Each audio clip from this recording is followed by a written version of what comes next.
कि गली गली में ऐलान होना चाहिए, गली गली में ऐलान होना चाहिए और हर घर में श्री राम होना चाहिए। बोलिए श्री रामचंद्र भगवान की। पीछे वाले जितने भी लोग हैं, एक बार आप सभी लोग राम जी का जयकारा लगाएंगे, क्योंकि बहुत सालों के बाद, लगभग 550 सालों के बाद हम सबकी इच्छाएं, हम सबकी मनोकामनाएं पूर्ण हो रही हैं। राम जी फिर से अपने घर में वापस आ रहे हैं। बोलिए सियापति रामचंद्र भगवान की। क्या बात है। अभी भी बहुत सारे लोग ऐसे हैं जिनको राम जी से बढ़ के अपने हाथ पॉकेट में रखना ही जरूरी लग रहा है अभी। चलिए भगवान आप लोगों को भी खूब आशीर्वाद दें। आइए इस भजन का आनंद हम सभी लोग साथ में उठाएंगे।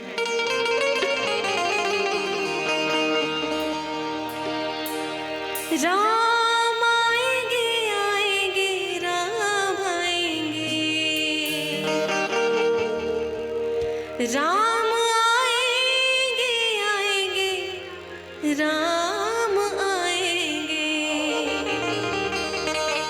मेरी झोपड़ी के भाग आज खुल जाएंगे, राम आएंगे। मेरी झोपड़ी के भाग आज खुल जाएंगे, राम आएंगे।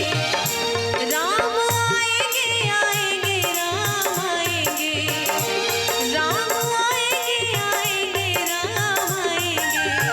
वो मेरी झोपड़ी के भाग आज खुल जाएंगे, राम आएंगे।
प्रेम भूषण जी महाराज ने गाया था। और ये शबरी जब राम जी को बुला रही थी, जब उनके लिए उम्मीद लेके बैठी थी कि राम जी एक दिन जरूर आएंगे मेरी झोपड़ी में, ये शबरी की तरफ से भजन था और आज सत्य हो गया हम सभी लोगों के लिए। मेरा जन्म सफल हो जाए,